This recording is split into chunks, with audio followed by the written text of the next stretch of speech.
Брат ми и баща ми имат рожден ден, така че хайде да им подарим парфюмите. Благодаря на Парфюмс България, които ми предоставиха парфюмите. Може да ги посъдете ето тук и да си поръчате любимите ви парфюми. Ваньо!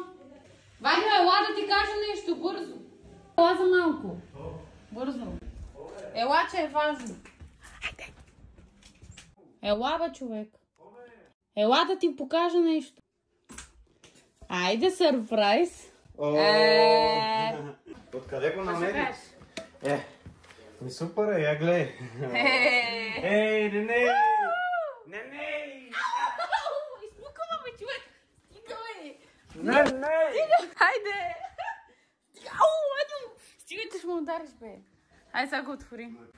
Как е, така ли се отвариш? Не знам, ела. Ето го.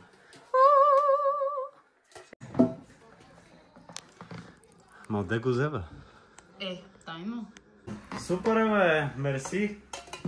Благодаря. И thank you.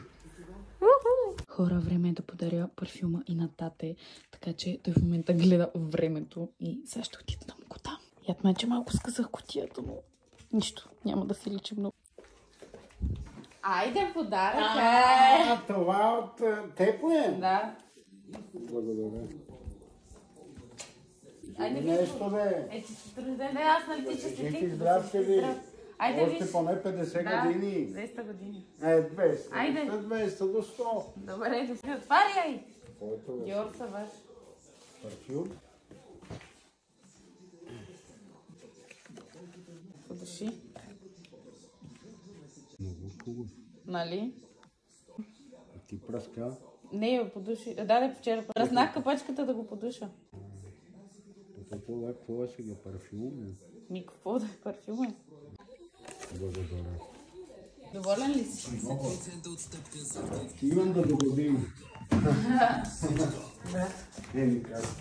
Това стария до нова година, ония до това време догодим. Да.